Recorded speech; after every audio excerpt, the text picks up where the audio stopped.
Assalamualaikum warahmatullahi wabarakatuh. Perkenalkan, nama saya Rina Aulia Pratiwi, mahasiswa Pendidikan Matematika semester 3. Baik, di sini saya sudah bersama dengan Bapak Jusmin, Kepala Biro SDM Unimeda Sorong. Bagaimana Pak kabarnya? Alhamdulillah baik. Baik, di sini saya akan mewawancarai sedikit Bapak ya, mohon izinnya.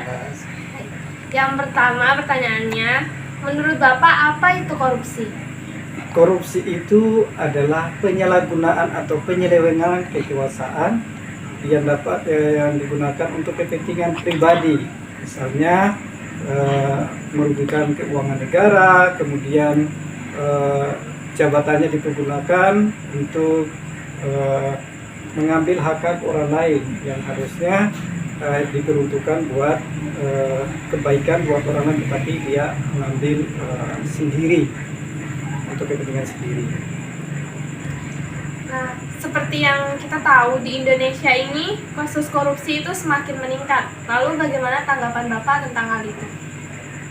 Tanggapan saya sangat prihatin, soalnya sekarang sudah ada undang-undang atau peraturan yang dibuat oleh pemerintah, misalnya apabila ditemukan ada yang korupsi maka dihukum, kemudian juga ada pencucian uang, tetapi hasilnya ternyata korupsi itu semakin bertambah. Nah, ini mungkin harus ada regulasi atau peraturan yang dibuat oleh pemerintah yang betul-betul dapat menindas para korupsi.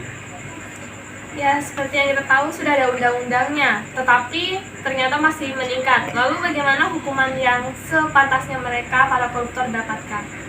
Ya, hukuman yang paling pantas itu bagi saya adalah hukuman mati. Itu yang pantas buat para korupsi, supaya nantinya itu akan menjadi cerah buat para korupsi yang lain. Kalau hukumannya hanya didenda, karena sekarang peraturan itu senantiasa dimainkan oleh para penguasa.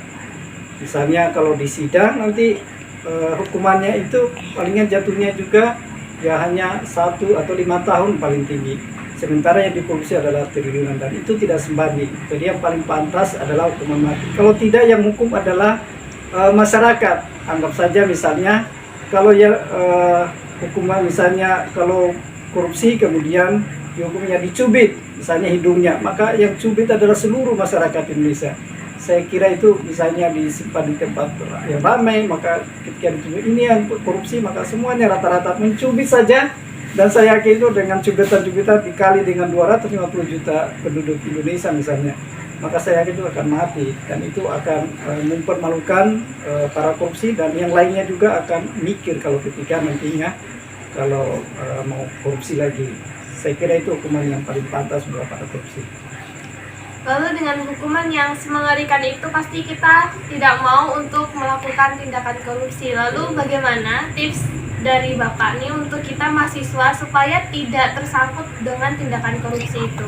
Sebenarnya untuk menghindari supaya tidak terjadi korupsi itu adalah pertama kejujuran.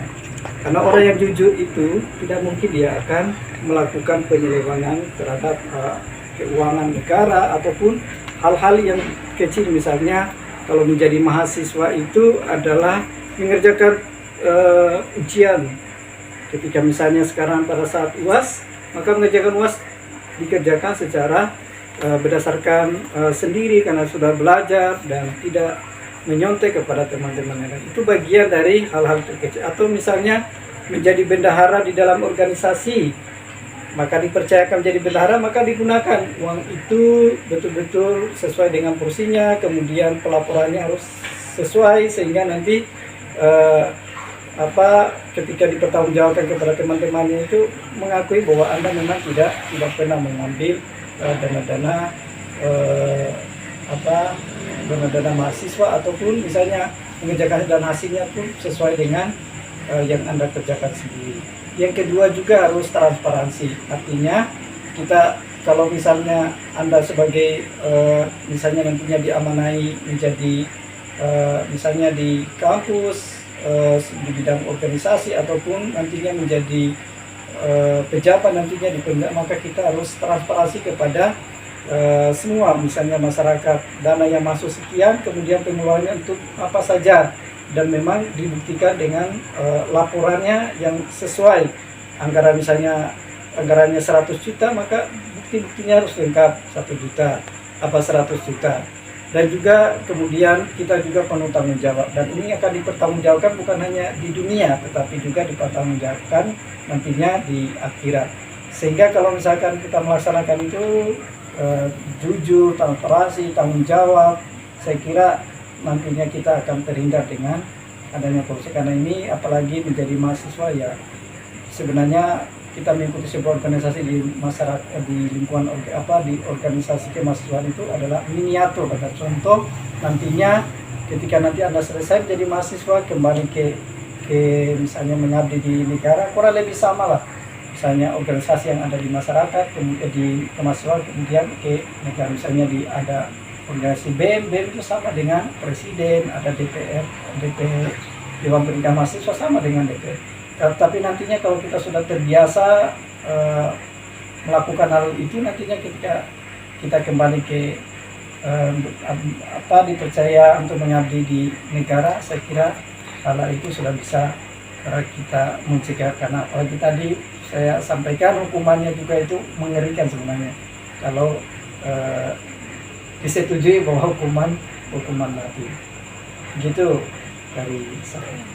Itu ya dari teman-teman, tips-tips untuk kita agar terhindar dari tindakan korupsi. Semoga dapat dijadikan pelajaran untuk teman-teman. Dan terima kasih Bapak atas waktunya kami berbicara.